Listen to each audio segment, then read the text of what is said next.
Welcome. My name is Joshua Von Trapp. It is my pleasure to host you this week for the virtual March of Dimes High School Science Week. This is a Salk tradition. It's our 31st annual event, and we truly wish we could have you on campus with us, but we're proud to continue the event in a virtual space. We look forward to it each year, even so the Salk researchers look forward to this event and are eager to interact with you. Some of you may have already taken advantage of that by submitting a question beforehand. I'll show you later on how to do that if you haven't had a chance to.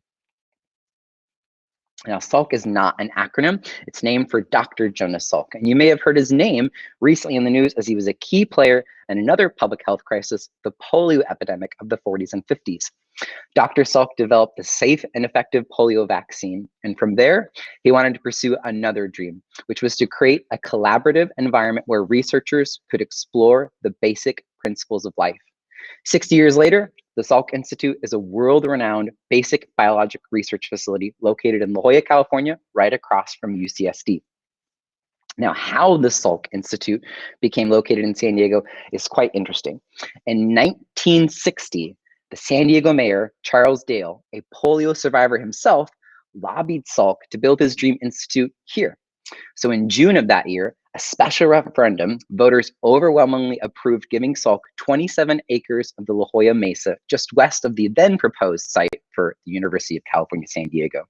So with funding from the National Foundation, the March of Dimes, Salk selected world-renowned architect Louis Kahn to collaborate on the design. And by 1967, construction for the Institute was complete. And in 1991, the Institute was declared a historic landmark. And today, it still fascinates me every time the sun radiates through the courtyard. Now, for our schedule, I want to give you a breakdown of what we're going to be doing today. For the first part, you've already made it here. You're here for the introduction and program information with me, Joshua Von Trapp from Education Outreach. After this, we'll be sharing with you a short virtual lab tour video, and we'll dive right into our panel discussion where you have the chance to ask your questions, and we'll wrap up just before 3 o'clock with our closing remarks. Now, each lab tour is a standalone experience, so you're welcome to attend only those that align with your interests or all the events this week. We recommend checking out at least a few. You may be intrigued by a field you've never considered, and each lab tour will have a separate link, and the recordings will be made available to registered attendees later on. Now, we're hopeful the event will run smoothly, but if technical issues arise, just be patient and please reach out to us at education@salk.edu, and we'll have someone try to address your needs in a timely manner. Now, our favorite part of this week is interacting with you. So we want to know what you are curious about. We'll be using student questions to guide our panel discussion. So to do that, to submit a question for the panel, click the link in the video description found here. We thank you for your submissions, and we'll get to as many questions as we can. And then if you'd like to read more about the lab's research, just click the Show More option in the video description. Now, we have a lot of awesome programs for high school students, and the first one I want to share with you is called our Heidoff Brody High School Summer Scholars. This is a full-time program, and you must be at least 16 years old to participate. It's an 8-week program with the first week of a biotech boot camp and the next 7 weeks paid in the lab internship. You'll have mentorship by Salk scientists, the opportunity to conduct real-life research and develop science communication skills. There's industry visits, seminars, special events. Now, summer 2021 is to be determined based off of public health, so feel free to check our website for program status update in March. Now, if you notice on the pictures on the right-hand side, there's 2 I want to highlight, just in case if you're not on track to visit us tomorrow for our last day of our high school science week. On the bottom right, you notice one of our pictures on the left-hand side features an intern from that year. She'll be doing an introduction for our talk on Friday, as well as on the right-hand side is a preview of our STEM core facility, who will be our virtual lab tour tomorrow afternoon. Now, another program we have, whether public health doesn't allow for in-person, this is a virtual and it'll be going on no matter what. This is not limited to San Diego County students. The program is open to all U.S. residents enrolled in high school during the 2021 academic year. This is called Introduction to Research Science and Communication Virtual Program. This is a 5-week professional development opportunity with 5 to 10 hours per week, mostly asynchronously.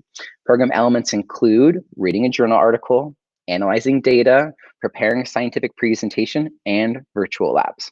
It does have a final capstone project on a topic of your interest. Summer 2021 is going forward, so please check our website. There's program lottery opt-in information there, and that will close on March 31st. Again, just head to our website to do that. If you have any questions about all the information I shared, because it was a lot, please feel free to reach out to us at education@salk.edu, or again, just go to that website, salk.edu/education, to find out more about our programs. We want to give a big thank you because this program is not possible without some generous support. Thank you. March of Dimes High School Science Day is made possible through the generous support of the Anne and Neil Blue High School Science Fund. Our sincere thanks to the Blue family and all supporters, partners, and volunteers that make Salk Education Outreach possible, including the March of Dimes. Now, today, our virtual lab tour will feature the Clayton Foundation Laboratories for Peptide Biology under the direction of Alan Saghatelian. The video will give you a glimpse of what a day in the life of a scientist is like. Each video was designed and filmed by the scientists, so each one is unique to the lab. The videos will highlight some of the technology and techniques our scientists use, but also introduce you to some of the people that work there and some of the potential career options if you'd like to go into a STEM field. So, without further ado, it is my pleasure to introduce the Clayton Foundation Laboratories for Peptide Biology under the direction of Alan Saghatelian. Enjoy.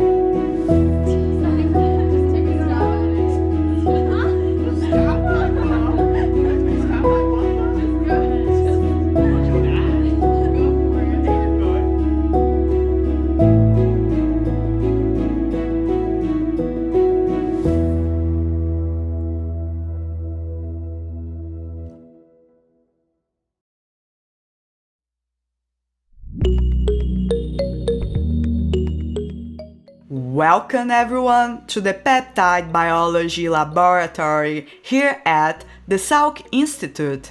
We are scientists here at the Saghatelian Lab, and we study microproteins and lipids using mass spectrometry, which we will show you today.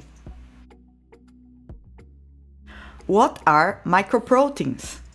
Every cell in your body uses proteins for all of its functions, from making energy as ATP for our muscles to use, to digesting food in our intestines and livers. Proteins are made of smaller subunits called amino acids, and the size of the protein can range from anywhere between 10 amino acids to thousands of amino acids.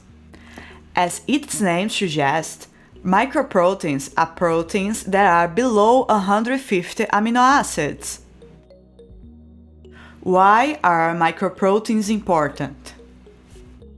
In general, discovering new microproteins are difficult to study and analyze due to their small size, low abundance, and poor stability. However, recent discoveries by our lab have shown that they have a very important biological function.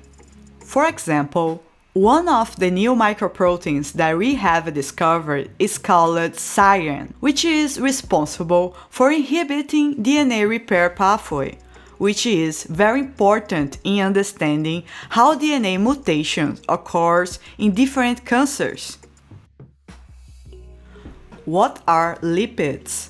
Why is it important?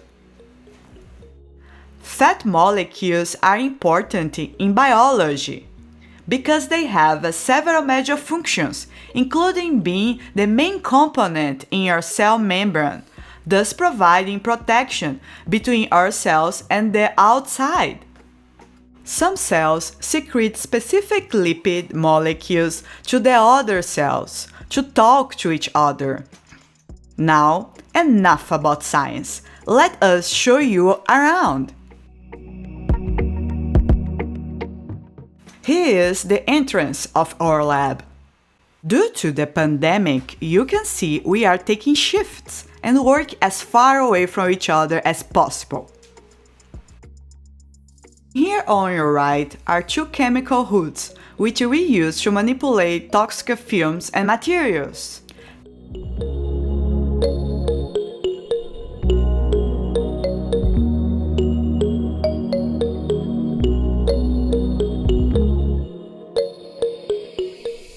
Heading down to the right again is where I work.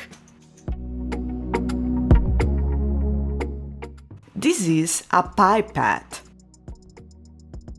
This is the tips that we use to pipette material inside of these microtubes.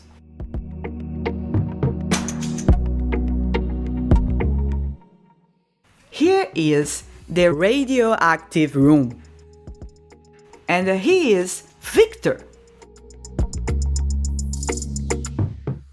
This is Victor's bench. You can see he's running some DNA gels.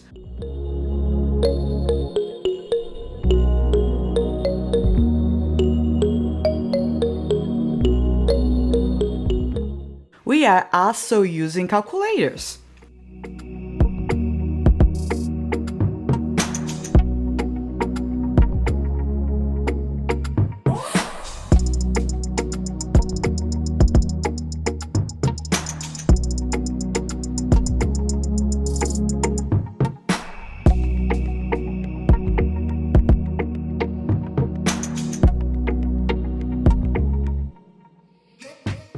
Here is the cold room, where we store all our different reagents.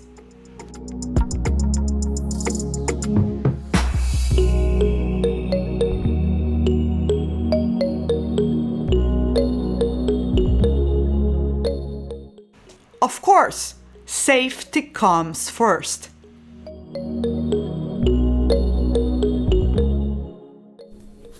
Like we mentioned in the introduction, our lab works to identify new microproteins in the cell. Mass spectrometer is a very useful tool for this purpose, since it allows us to create a collection or a library of the proteins found in a cell or a tissue sample. The technology to collect and analyze such information is called proteomics. Essentially, it is a list of all the proteins we can find in a particular cell and their relative abundance. This information is very important. To give you an example, the library of proteins derived from a cancer cell may contain very high level of a specific protein which is bad for the cell. By comparing the protein libraries of a normal or a healthy cell with a cancer cell, we can identify such proteins that are causing a disease. This information can help with the diagnosis of a disease and finding a potential treatment. Here is a quick experiment rundown for sample preparation for mass spectrometry analysis. First, I'm going to collect the cells and break them with a lysis buffer. It contains detergents like soap to release the proteins inside the cells into the solution. Here, using a pipette, I am rinsing the wells of the tissue culture dish to collect the sample into individual tubes. As you can see, I have a lot of samples to collect. We allow the lysis buffer to break the cells for a few minutes. We will now use a centrifuge to spin our cells solution in the tubes at a high speed. The high centrifugal force helps the enlarged unwanted cellular particles to gather at the bottom of the tube, allowing us to collect the protein solution from the top of the tube. Next, I added trypsin to each protein sample. Trypsin is an enzyme that digests proteins into smaller pieces. This step is very important because it makes it easier for the mass spectrometer to do its job. Before we inject our sample into the mass spectrometer, It is important to estimate the amount of protein in our sample. Here, a small amount of each sample is mixed with a chemical dye in a 96-well plate. We keep the plate at 37 degrees Celsius for a few minutes for the reaction to complete.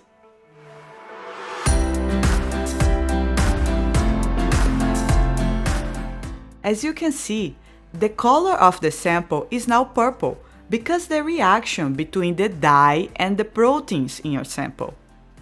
We read the intensity of this color with a spectrophotometer, which helps us to measure the amount of protein in your sample.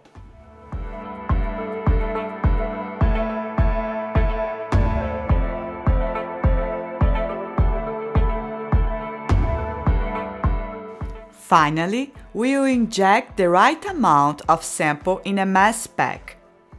As Atira mentioned before, the sample is injected into the machine and soon we will get the spectrogram, which tells us about the different proteins found in the sample. So, what is a mass spectrometer and how does it work? Like the name suggests, mass spectrometer helps us identify the mass of the molecules in a test sample. Here is a simple schematic showing how the instrument works. First, we inject our sample and the charged protein molecules or ions are produced. The ions are sorted based on their size by the mass analyzer. The detector collects this information and the result is shown in a graph. Each peak corresponds to a unique mass to charge ion, which helps us determine the identity of the protein. The relative abundance of a protein can also be assessed based on the intensity of the peak. Higher concentration of a protein in the sample will result in higher intensity of the peak. Our lab performs experiments like the one we shared with you routinely to identify microproteins. However, the mass spectrometer also has a variety of applications outside a research lab. In a clinical setting, it helps measure levels of hormones and drugs in patient blood samples or even in forensic labs.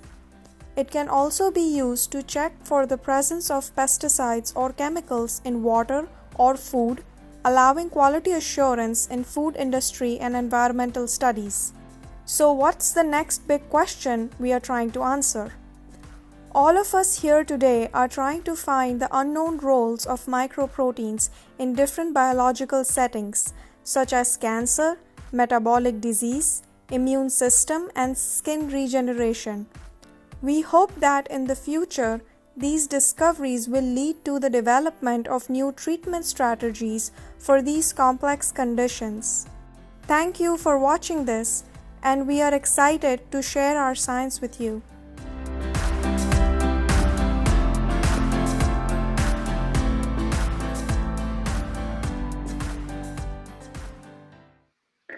Awesome video. Thanks so much, team, for producing that, for making it, creating it, for thinking of it, and showing us exactly what happens in the Saghatelian lab. I want to take a second, allow you to introduce yourself, share us your name, where you're from, and what your role is in the lab or what you do. And let's start off with Dr. Thomas, please.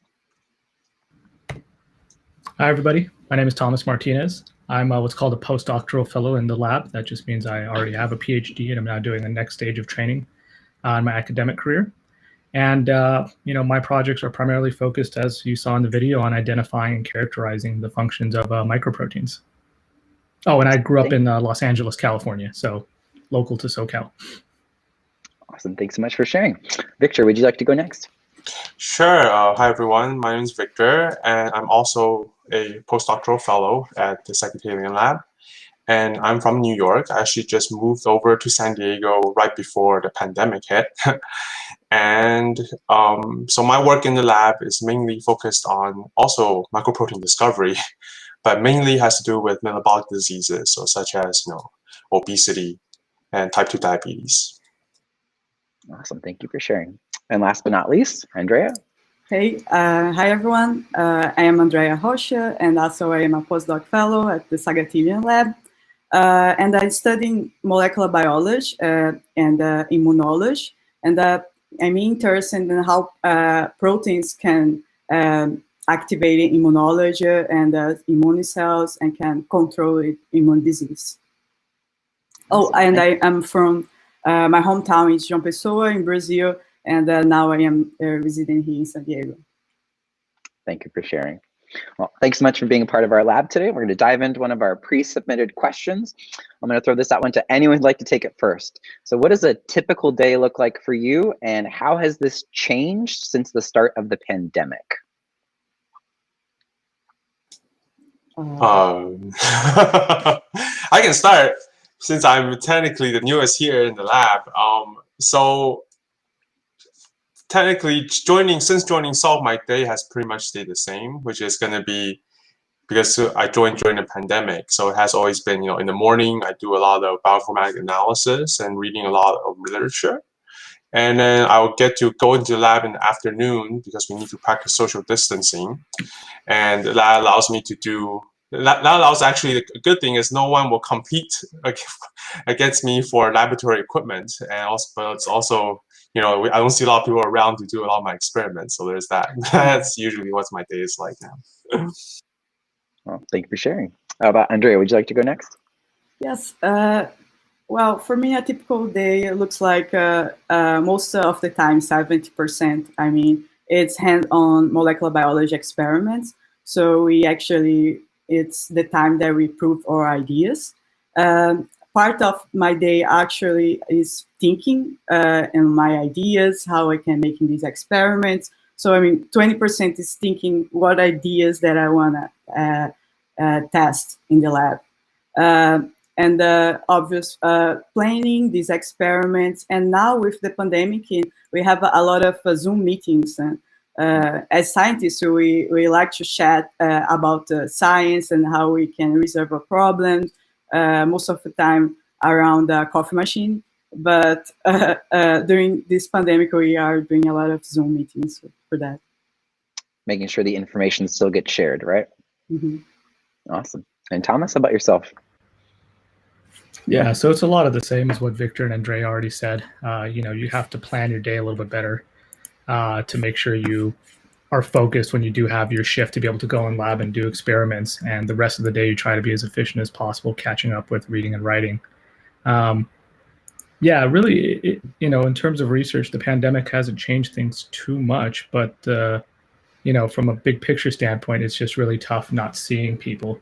I don't know if it's necessarily appreciated that much in general, but science is very much a collaborative pursuit, and it's kind of a team-oriented pursuit. Usually we like to think of a single scientist making a discovery, but in modern times, that's just really not the case. So that's made it a little bit harder to, really engage as fully as we normally do. So it's been a little more difficult in that regard. Awesome. Thank you for sharing that perspective on teamwork versus solo. We might touch on that a little bit later on. All right, Victor, you had mentioned that the scheduling during the pandemic allowed you to access different tools in the lab. So I'm going to throw this question to you first. Do you have a favorite technique to perform or a tool that you use in the lab, and why?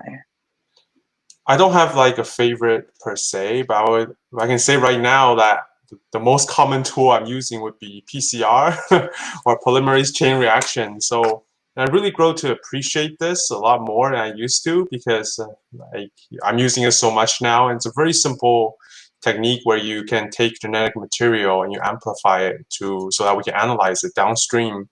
But nowadays, so many new techniques such as sequencing and a lot of things that we do require PCR that, it's just, I really grown to appreciate it over the last year, I would say. I'd say many Americans probably have too, as they've probably taken a COVID test. And it's exactly. Nowadays, COVID tests, everyone use that too. Yeah, absolutely. Some acronyms that may have not been familiar with the general public, but hopefully more people are becoming aware of what might be daily work for someone like you doing PCR. How about Thomas, yourself? Is there a favorite technique or a tool that you use in the lab? Yeah, I'd say it's probably Western blots. This is a technique where you separate proteins out in a gel by size, and then you use, you basically can then take your proteins that are charged and transfer them to a membrane, just a piece of either nitrocellulose, kind of like plant material, or a synthetic membrane, and then use an antibody specific to a particular protein to kind of illuminate it and show it and really tell you whether or not your protein is present in your sample. It's at the end of the day just a simple detection technique to tell you if the protein you're interested in is in your cell or tissue sample. And I like it so much because, one, we rely on it a ton, and two, it's a little bit like cooking. You do a lot of different steps. It takes a lot of careful kind of nurturing along the way, but at the end of the day, you get to see something. And when most of the time we're handling samples, it's just moving liquids from tube to tube. It's clear.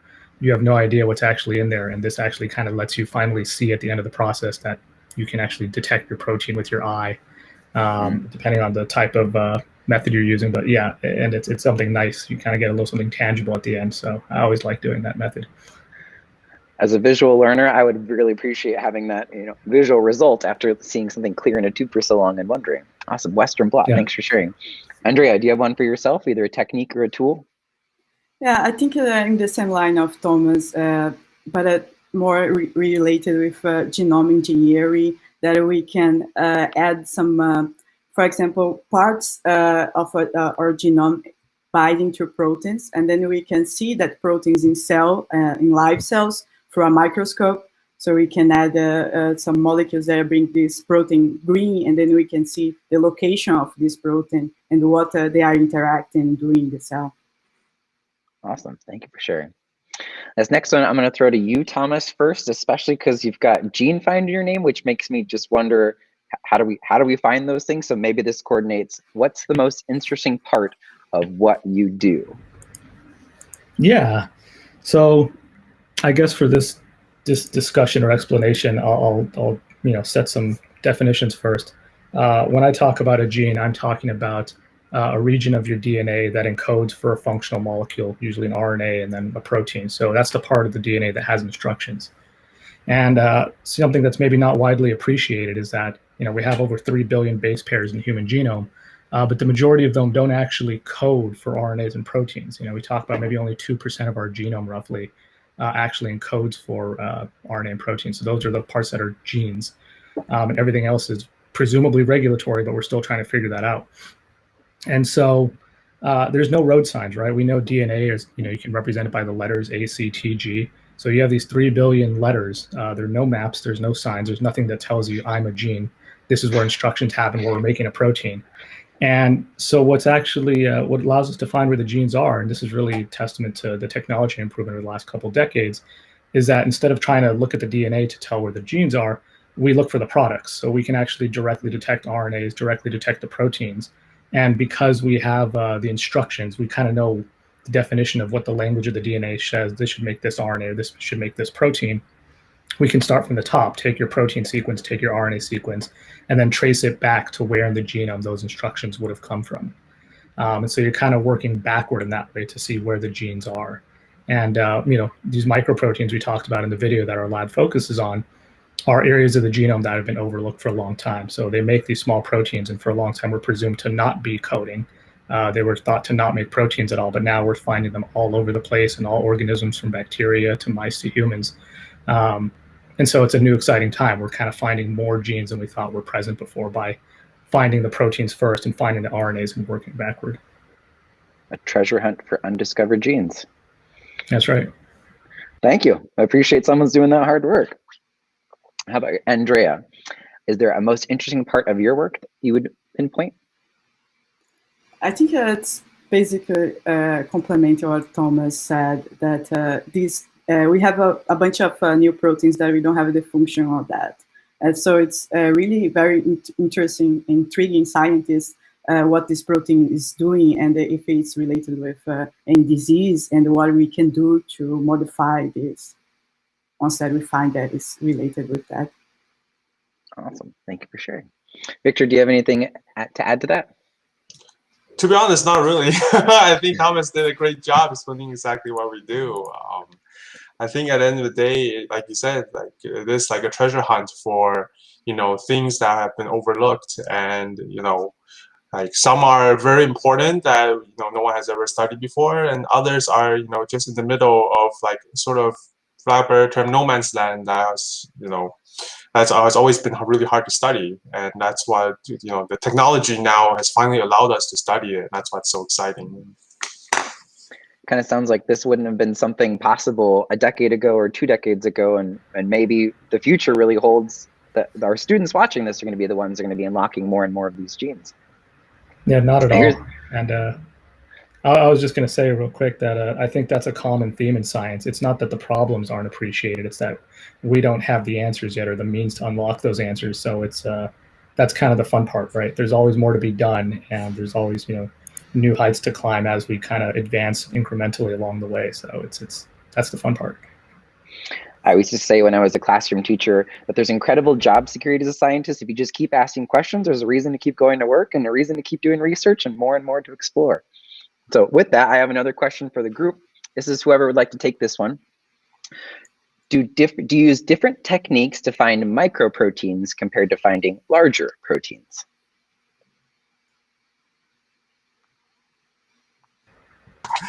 You guys want to take I'll go first because I was going to say, so I'm still very, I want to say, new to the field. My background is mostly from cell biology, so studying larger proteins before coming to the smaller proteins.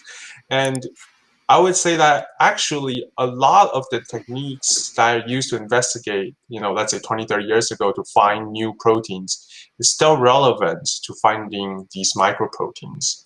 It's just that the old methods, I don't want to say old methods, but like these methods were never sensitive enough to look at these microproteins, because microproteins are very non-abundant in cells and they are very hard to detect. So in let's say 20, 30 years ago, if you could get like a cell lysate and you pull down a bunch of proteins trying to figure out what each one are, we'll see the big peaks that are very important because there's very highly abundant, everything's there. But if you think about cooking, right, and you make a nice chicken soup, and if you go to a restaurant in this case, and you're trying to guess what exactly is the ingredient that the chef put in, it's very similar to where like before you can only look at, let's say, like the big chunks, but now we can finally really analyze a lot of the small chunks with the new sensitivity and a lot of the methods. Mass spectrometry really almost helps us find what that secret ingredient is and the secret sauce of life, almost. Yeah, for sure. Awesome. Thank you for sharing. Does anyone have anything to add to that? Yeah, I might add one point too. I think just because it's kind of a philosophical point about doing science as well. It's not just the technology that's made it possible. It's knowing what to look for in a sense. Just the possibility that these different regions of the genome could be encoding small proteins. It's one of those things where if you look at like a picture, sometimes you'll see like an environment and there's like a snake or something hiding that's kind of camouflaged against the dirt. And you're looking at the picture, you don't see the snake. But when somebody tells you there's a snake, now your eye's kind of looking for it. Now you're looking for shadows that can kind of make it pop up. And I think that's an important aspect of science, to appreciate that. It takes your imagination. It takes yourself being open to the possibilities and, kind of really understanding that the models are things that we say, even as scientists, are rules. Those are just, working models of what we think is happening. But once you kind of, find a little bit of an inkling that there's something counter to that, now you can open up the possibility. Now you can shine your flashlight on areas where you might not have before because you assumed otherwise. So the technology improvements help, but it still takes you actually looking in the regions where you would not have normally. It still takes a person with a mind to make that happen. Mm-hmm. Awesome. Thank you for sharing. Andrea, I'm going to throw this question to you because there's something on your profile that really stood out to me. You had mentioned being a student and moving to Sao Paulo and then getting into nutrition, and that's kind of like when science became exciting and fulfilling. So is that maybe when you decided to dive in and choose this career field, or can you take us to how you ended up choosing to be in this career? Okay, as I said, to be honest, when I was at the high school, I had so many classes and in different fields that I was not so well able to focus on one specific field that I want, like biology. And I was really struggling with mathematics and physics until my last year of the high school. Then I decided to go to biology, understand more about human anatomics and plants. And so I saw that cells can communicate and with others and have functions, and I kind of find that it's very, very interesting.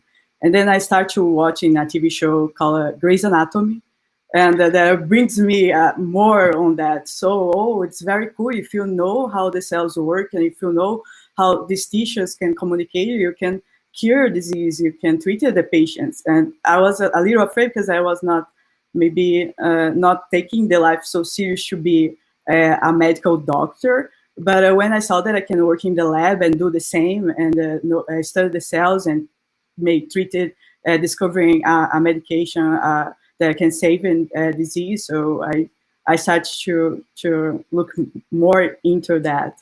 And in nutrition, that we study a lot of different diets to treat patients with diabetes, hypertension, for example.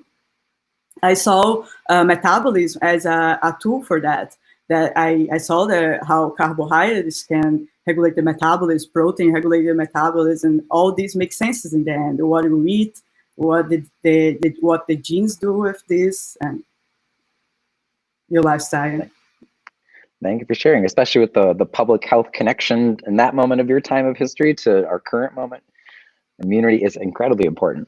Victor, I'm going to ask you the same question and add the little caveat. You'd mentioned that you had just moved from New York to San Diego here at the Salk Institute. So how did you and why did you choose this field, and why would you transplant yourself from one coast to the other to be here? To be honest, because New York is just too cold. I mean, it doesn't hurt that there's a beach right on the other side of this wall here at the Salk Institute that many scientists like to take advantage of for de-stressing and clearing their minds before the next experiment. Yeah, that's for sure. Like the weather is definitely part of it, but also it's the community here in San Diego. The research community is also very tight knit, and that's very important for us. And for me, it's good looking for collaborations. That's how we also move forward in research. And why do I choose this field? I actually have a very similar story to Andrea. It's just, I also work in, metabolic diseases, right? And, it is, for me, it has always started from a question of, there's an old Chinese proverb that basically means like, you are what you eat, right? And then since I was little, I was always been like, is this actually true? Can we actually test this? So that basically just drove me to my forward in terms of trying to answer at the end of the day that question. Obviously my career path now has to turn away from answering that question, but that's really what got me into biology in general. It's sort of like a rebellion against my parents because they're always like, oh, you are what you eat, so you have to eat healthy and so on. And then so my mind is always like, is this true? Let's try it out in the lab. That's what happens. Yeah. A metabolic rebellion turned into a scientist. I think that's like a book or a movie waiting to happen right there. Yeah, Thomas, how about yourself? Why did you choose this field? How did you get into it?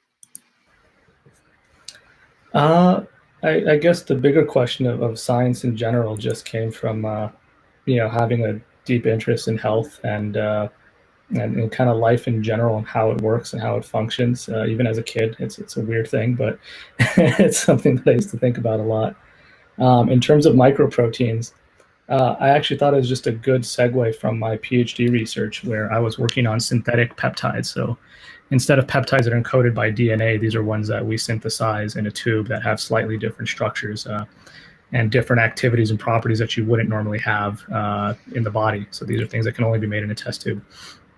And I like the idea of our synthetic peptides. We can try to aim and be rational about what we're doing, but really there's only so much you can do as a chemist. Like the best chemist is still nature. Every chemist will tell you that who's been around long enough, and it struck me that it'd be nice to spend more time actually kind of see what these new class of peptides were doing that were being just discovered at the time. It's kind of a wide open field, a little bit of a Wild West atmosphere, and instead of trying to make our own, let's just see what nature's come up with that we haven't looked at, and see what they do and see what kind of areas that opens up. And in terms of disease focus, I have an interest in studying cancer, so there's a lot of hope that these microproteins will be involved in all kinds of new biology and disease, and I'm hoping to see which ones can actually be relevant as good targets in cancer therapeutics. Wow. And can I just ask a quick question, because you dropped a name, Peptide, and it's in the name of the lab too. So could anyone just give us what's the 30-second understanding of what's a peptide? Yeah, so Proteins are made up of amino acids, so that's the single unit that proteins are made up of, and it's just a matter of scale. Where if you have 2 amino acids, you're now a dipeptide. You have 3 amino acids, you're a tripeptide. So peptide is just a small linkage of amino acids. There's no set number, but I'd probably say roughly in the tens of amino acids, we're probably going to call it a peptide. And then somewhere as you get to about 100 or so and a little bit bigger than that, we'll start to call it small to large proteins. So that's really the scale of amino acid, peptide, protein. Awesome. Thanks for giving that perspective. All right. To the group, if there's anybody who would like to answer this one, who inspired you, or did you have any mentors that helped to get you where you are today? And I can give you an example for myself. I can think back to when I was a kid. I didn't watch cartoons on Saturday mornings, but I watched Bill Nye, and I looked forward to every Sunday. And then there was just one teacher in high school that happened to ask, have you ever thought about being a teacher? And I just blew it off, and it just kept transforming my mind week after week. It's amazing the power of one thing can come and interact in your life. So is there a mentor or a time or a moment that really helped get you to where you are today? If anyone would like to take that. Well, I can go first. So just follow up on Bill Nye, because I watched Bill Nye when I was little too. The first thing also I thought was Mythbusters, to be honest. That was a great show, just to ask questions and see, testing out, common layman stigma, for lack of a better term, and just, testing different things and really running experiments and seeing them fail. I think that really helped out when I was little to see, science is not always just seeing the successes, but also a lot of the failures too, and just how do you go past it, how do you troubleshoot a lot of the problems. But a little bit back to, actual mentors who inspired me. So obviously my PhD mentor, Dr. Victor Schuster, really helped me a lot. Alan as well really mentored us a lot. But I wanted to point out, in science, I'm really standing on the shoulder of giants, and it's not just the past people that contributed to a lot to this field in terms of all technology that we use, but even just people that are before me that are in my lab, right? Like Thomas, who really developed a lot of the methods here that we're using today to really discover new things. So, all the literature that we read, all those people, a long list of people that really, helped us to answer the questions, right? Because it is very collaborative, right? We have someone makes someone in another country could make a new discovery, and our next question is, okay, then can we take this discovery and to use it in our own system? And does that work? Like, what's the next step there? And that's very important too. Yeah. It kind of just hammers home that science isn't a silo, that it is a community, that it is collaborative, that does take teamwork.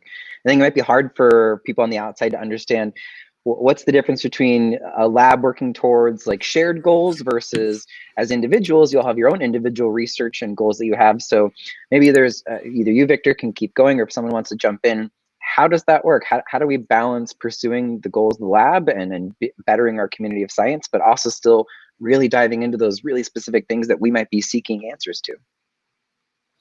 Wow, that's a hard question.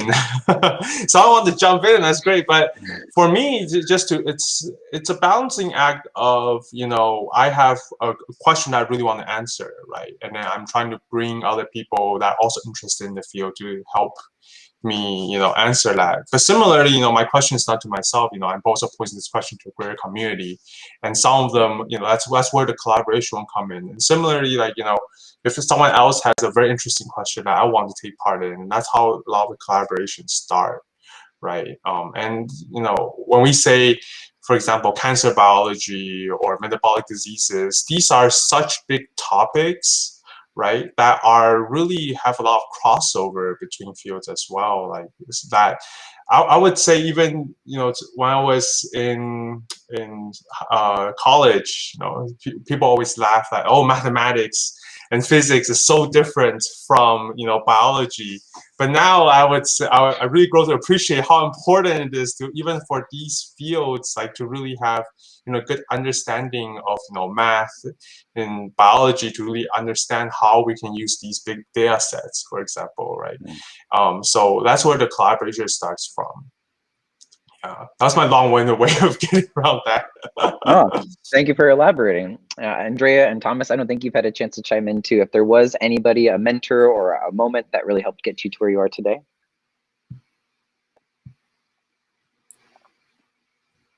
Well, I think, as I said before, in the high school, I was not thinking about being a scientist. Just when I jumped for the college, and then in the first year, I saw a woman teacher, a professor, that she was explaining and very exciting about the metabolites. And there's so many enzymes and products, and it is so difficult. Why someone's so excited to talking about that? And she actually was studying that in bacteria, in other organisms. And she also brings this for the class, that how she used the metabolism of bacteria to produce proteins and alter the nutrition of some foods like yogurt or cheese that you can modify for these bacteria, or using other like a fungi organism to process alcohol and generate other kind of foods that I was not thinking before, and I realized this at the time in this class. So thank you for sharing. Thomas, how about yourself? A mentor or a moment that inspired you? Yeah, in terms of mentors, I mean, I've had a ton, like literally at every stage of my life, never mind career. I'll highlight one early just to kind of show that, you know, the little things matter. Like I still talk to my elementary school teacher from 5th grade. I still go back to my school and visit every couple of years. We're very close. You know, he was helpful at kind of pushing me and kind of telling my parents. So my parents didn't go to college. My parents aren't scientists, but kind of helping nudge us and say, you need to put them in magnet programs. You need to put them in science programs. You need to, you know, kind of give me a little more opportunities. And he would give me extra textbooks, extra time to do, you know, work from the grades above, because he saw this, you know, our school and our program is maybe a little bit slow for what I could do. And I think that matters a lot, is having people early on kind of recognize potential in students and to say, you know, even if you don't have a route that you're aware of, you know, they'll help you find it. They'll find the path for you to get forward early on, and it makes a difference. And I feel like I've had that at every stage: middle school, high school, college. It just takes really good teachers who, you know, are super underappreciated, super underpaid, but just really care about making sure the students can succeed and actually just understand what's out there for them and what's possible. So even before understanding what science is or what a career in science is, I just knew this was fun, and learning about these things were fun, and people were willing to, you know, kind of feed me in that way and say, great, let's make sure he's actually able to grow. So yeah, mentors are super important. It's very heartwarming to hear all that support structure to get to you where you are today. Now we've got time for one final question for our group. What is a project that stood out to you in all your years as a scientist? What is a project that stood out to you in all your years as a scientist? Maybe going back to your undergrad, or maybe post, or maybe to our right now. It's something that stood out to you. I'm gonna let it, just whoever has one that pops in their head first. I think I have I think the project that it's more interesting in my science life was my master project. When I finished my college and I started the master, I didn't know what I will do, which project that I will start, but I know that I want to be a scientist. And my professor had a molecule that actually are antibiotics that he wants to see if it has any effect in anti-obesity treatment. And I was not so excited because I don't know anything about antibiotics, and I'm not pharmacology, so I have no idea what it's going to obesity. But I knew about obesity, I knew about nutrition. And during this process, I saw that actually the antibiotic have a lot of effect in obesity condition, and they promote losing of weight. And with this molecule, my professor presented my results for AstraZeneca. That's a big pharmaceutical company, and we figured out different molecules that has the same activity as these antibiotics that I was working. So I saw my small project that I was not interested at all on that have a big scale now. And now other people are working with these molecules that I start to discover in obesity. So, wow, from something that seems small to something that had a huge impact. Awesome. Thomas, Victor? Victor, you go. I got to All think right. I was like, I saw you unmuting the mic, so I was like, okay, go for it. But all right. So when the first thing that I thought into my mind actually was a small project that I was like, I didn't spearhead it. Obviously, this was in my college, very beginning of my freshman college. I was in the lab. Looking at dietary lipids, so just different fat compositions in different foods.